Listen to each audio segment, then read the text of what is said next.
Yo, what's up everybody? It's Peace-I. Welcome to another video. So, once again, I went to locals and I took 4th place with a 4-engine deck this time. So, Bystial, Horus, Azamina, Fiendsmith. Ever since I got the Fiendsmith cards, I've been trying to sprinkle them into other decks. And then the Azamina engine just goes so well with it because it puts a free body on board. You play a bunch of extenders, and then 2 bodies, it makes the Fiendsmith combo. So it's just really broken. And just by itself, the Fiendsmith combo is 3 interruptions because you have your Paradise Engrave, you have extra bodies for follow-up, and you have the Caesar on board. So everything else is just the cherry on top. So I've been loving this deck. Let's get into the deck profile. So this might be a little bit more up to the speed of you guys out there that want more consistent decks. I actually cut this down to 45, and I'm playing a significant amount of hand traps and going second cards. So let's get into it. I did cut the Azamina package though, because I just didn't like the way that they were interacting, and I felt like a lot of my hands were conflicting. The Azamina cards are very strong, and it gives you a very good board presence and follow-up in the form of Birth. And it's very good at controlling the board, but I would much rather have even more gas. It's funny how, like, finally I think that some of the other engines out there are power creeping Azamina, which is insane. But anyway, let's get into it. All right, so 45 cards in the main. So pretty consistent. You could probably even cut this down to 40, but you are playing a decent amount of bricks that we'll get into. So first engine is the, oh, I got a baby hand here. The first engine, get out of here. The first engine I've got is the Bystial engine. So we play 3 Lubellion. You want to see this so that you can search out your Bystials, and then also give you the ability to have a level 8 light body on board that can set up your regained broken card. We play 1 Magnamut, 1 Druisworm, and 1 Baldrake. I actually cut the Sornir and the Aluber, and obviously I cut the Dispatter. I might try that again now that I have access to Tales of the White Forest. I might include some White Forest cards to add a 5th engine back into the mix. Shout out to Daddy Brandon for hooking me up with this. And then shout out to my baby for pulling this out of my prize packs for this tournament. I now have a Diabellstar Vengeance, which means I have even more level 8 bodies that I can just bring out of my deck for free. All right. To conclude the Bystial package, I also play, obviously, the Branded Regain. This card is just broken. All right. It's basically why you play the Bystial package. But there is other synergies. Yeah, I know. I see him trying to look at the camera. All right, you don't take my whole mat, baby. All right, so Horus package. We have 3 Imseti. Shout out to Team Bad Cards for this. This is just an insane engine. 1 Happy, and then 1 Dwamatef. I like having the extra name because I want to be able to make Zombie Vampire with these 2 names, and then still have the Imseti body to make like Chaos Angel, mainly Chaos Angel. And then 2 King Sarcophagus. In future builds, I might try to play the field spell as well, or maybe a 3rd King Sarcophagus. But I wanted to be able to out my own King Sarcophagus and be able to get back into it with another Imseti. I just wanted to be able to have 2 search targets. So that's it for the Horus package. Next up, the Azamina package. So I played 3 Diabellstar. Really strong. I don't know why people just play 2. Like, I'll side down to 2, but in my main deck, I want to see this card. Like, it's board presence, it's full Azamina combo, and it helps you get to Fiendsmith combo. So it's literally crazy. LZ Azamina of the White Forest. So this is so clutch. So when you activate your Hallowed Azamina and you get Impulsed, I think it's Impulsed, they negate the summon. Then you have no way to recycle that engine, and all of the cards become dead. So because you play Alzette, you can use your Deception, which should still be face up on the field, or you can set it off of a black, which again on the follow-up, to search out this, and then it special summons itself for free. So even if you don't have another body to link it off to put it in the graveyard, you can use the Hallowed Azamina effect to shuffle it back in. So it makes this engine so much stronger. Plus, if you use it as synchro material to make your Chaos Angel, for example, with a Lubellion or an Imseti, or in the future, I'll be trying to do that with Vengeance, you get to basically use the special ability and search. because whenever it's used as a synchro material, you can search a Sinful Spoils card, I think. Sinful Spoils card from your deck to your hand. Ooh, actually, Diabellstar Vengeance is treated as a Sinful Spoils card. So that's really funny, actually. So you don't always have to go for Wanted. But yeah, I'm just trying to go through some of the synergies as I go through the cards, just so that you can see how it works. But if you really want to see how this deck works in action, over the past 3 days, I've been posting duels of this with this deck. At this tournament, I had 2 wins, 1 draw, and 1 loss. I only lost to Malice, and I drew against a crazy Bystial Crystal Beast deck in the final round. And that's how I ended up with 4th place. So check out those duels if you want to see some of the interactions, because every card you're going to see in this list, in the main deck at least, I used during the tournament. Next up, to search these 3 Wanted of the Sinful Spoils, this can also search Diabellstar Vengeance. I'm excited for that. 2 Deception of the Sinful Spoils. Same logic with King Sarcophagus. I want to be able to see this card, because even by itself, you don't even need the Diabellstar. You can get to the Diabellstar via this, just tributing a monster. So this is card super broken. The 1 Hallowed Azamina. Some people play Azamina Debtors. I might try Azamina Debtors, because that like basically takes the spot of the LZ. But I think it would be strong to have another way to just quickly get out your negation or your extender. And then finally for this package, Morian. This targets a special summon monster and Book of Moons it. It's a Sinful Spoils card, so you can send it for your fusion. And in addition to that, if it's in your graveyard, you can send it to your field if you control a level 5 or higher level 5 or higher illusion monster, which all your Azamina Package is illusion monsters. So you get to always set it for free. So free Book of Moon on your opponent's turn, which gives you layered interruptions, which is insane. All right, next, Fiendsmith Package. Every deck I put these cards in, I top with, which is insane. This engine is so strong.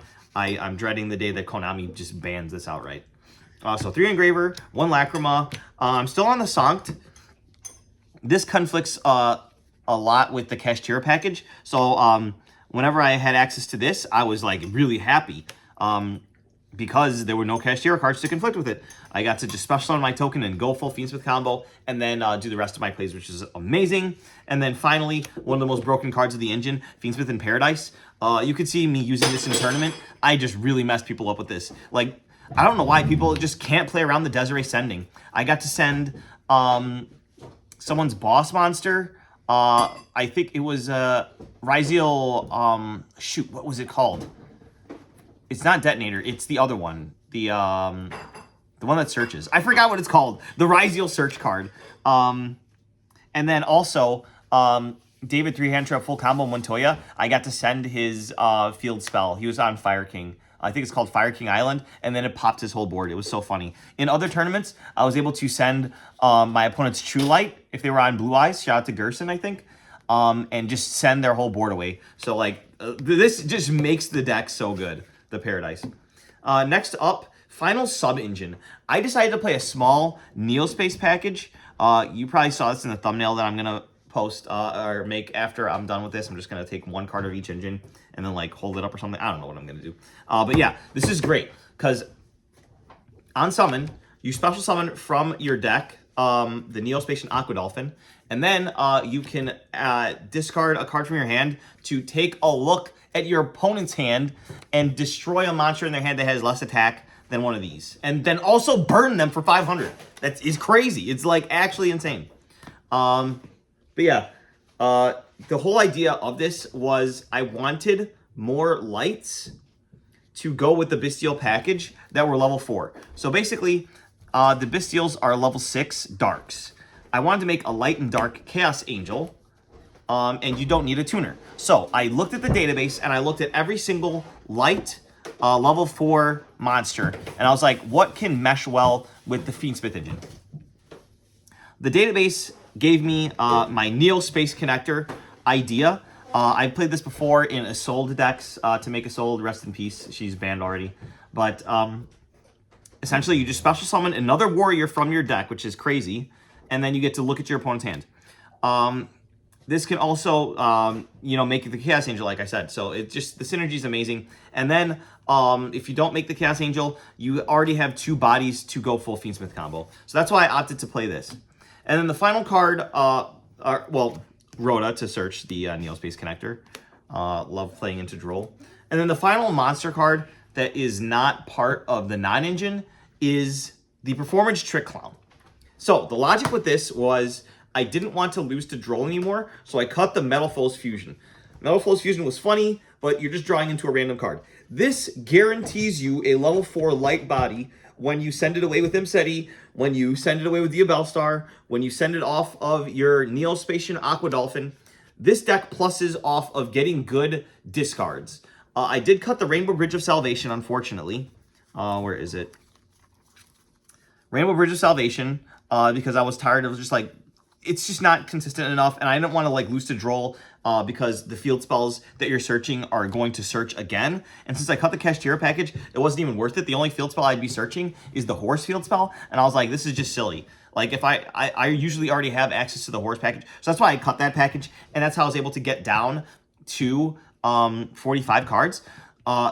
This is just solves so many issues. Like if you see it in your hand, worst case scenario, you can normal summon it and it's an extra body when it leaves the field. But best case scenario, you have it with one of your 1 million starters that all send to grave or discard. So you get a free level 4 body. Like this card's crazy.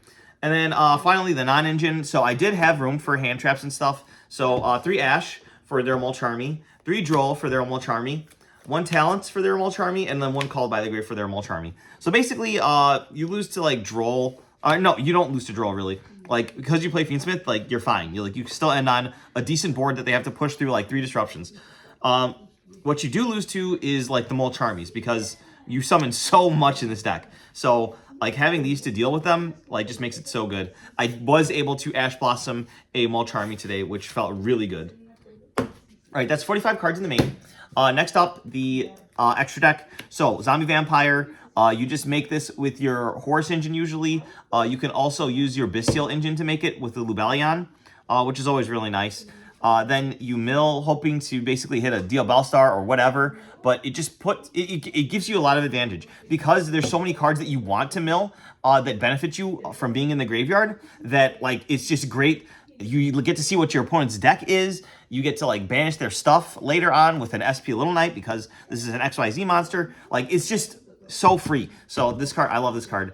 You can see me use it in tournament and then make SP to banish my opponent's engraver that I milled. Like it's hilarious. Next up, the Azamina engine. We played Murcielago and Sylvia still. These are just the 2 best ones. You go through this to make sure that you can get the Wanted draw. And if you've already gone through Wanted, you get the Morian, so you get the Book of Moon, guaranteed. So it's just really awesome, really broken. You want to try and get into the graveyard by making a Chaos Angel or to make the Fiendsmith card, the Moon of the Closed Heaven, in order to get the most value out of it, so that you can use the Hallowed Azamina to send it from your graveyard back to your extra deck instead of from the field back to your extra deck. So you always want to plus as hard as possible. Next up for the Fiendsmith package, we played Requiem, the Moon that I aforementioned, the Sequence, the Egnumde, this card is insane, the Desiree, the Necroquip Princess, and the DDD Wave High King Caesar. Also supplementary to that is the Chaos Angel, because just with the Fiendsmith engine, you can make a Light and Dark Chaos Angel. You just use the Requiem with the engraver that it's equipped to make the Necroquip Princess, and then you just Synchro Summon with your Lacrima. So, pretty cool. Next up, just some other Fiend boss monsters. I played a Bow. This is just crazy. If you have Lacrima in graveyard and you make the Fiendsmith Egnumde, you can just go ahead and link it off for the Abao to have an extra disruption on your opponent's turn, which is really great. I think this is a non-targeting destruction. Yeah, non-targeting destruction. And then it has the other option to discard a card and then special summon a light or dark from your graveyard, which is just so crazy. Boom, jump scare. This did not come up, but it does go with the Moon of the Closed Heaven. So I cut the Bystial Dispotter, and I was thinking about playing Heretic Seal of Heavenly Spheres, or maybe like another, like a different rank 6, like playing Destiny Hero Malicious, all that jazz. But I decided that that just would not be the route. I didn't have to play a level 4 tuner anymore since I cut the Dispotter. So I went through every good generic card, and I was like, I'm playing every good generic card. including Typhon and SP Little Knight. Shout out to Team Bad Cards. So I'm playing every good generic card. Like, what's a card that can really, like, plus with this engine? So I figured if the scenario ever came up where I had 3 monsters on board, I could link 2 for Moon, pointing to one of my opponent's monsters, and then I could use my monster and then 2 of their monsters to make the 4 material Underworld Goddess of the Closed World, and then link this off into Requiem and go full Fiendsmith combo. It did not come up yet, but I think I'm still going to try this because I really believe in the Underworld Goddess of the Closed World. I just think it's a really strong card for being able to unoutable monsters. So not only do we have a way to get a 7,000 attack power Desiree on board with the Ignumde, the Sequence, and the Requiem, but we also have a way to just directly deal with stuff or just bounce stuff that's non-targeting. So yeah, there's just a lot of ways to really break through boards and disrupt your opponent, which is why this deck does so well. I just love these engines so good. Anyway, finally, more Fiends in the side deck. We have Lava Golem. I cut the card that searches Lava Golem. I forgot what it's called. But it also searches Destiny Hero pieces. Or no, to Destiny board pieces. But yeah, since now I'm playing 45, I'll see these more often, so I cut it down. I did get to Lava Golem someone at the tournament. It was Montoya, but he had another body on board, so he was still able to use his Fire King thing that pops stuff. Whatever. But yeah, this is just great at outing boards. You do not need your normal summon at all. You obviously side out your Neospace connectors when you're playing this, but that's basically your only normal summon. You're never normal summoning. Next up, Lancia. I didn't see it against my mouse opponent. Shout out to Diego. We both recorded our match. So I'll have to get his channel name. I don't think I have it. So I can shout him out in the video where we duel. But yeah, he posted the same video. But I didn't see the Lancia, and he won. He also won the die roll, which kind of sucked for me. Next up, Harpy's Feather Duster and 2 Lightning Storm. I still believe in back row decks, so I want to out them. And then 3 Forbidden Droplet, and then the combo, Evenly Droplet. Yeah, that would have been insane, but I did get to evenly him, though, but it wasn't enough, I don't think. All right, guys, that's the deck profile. I don't know why I always ramble on for like 17 to 20 minutes.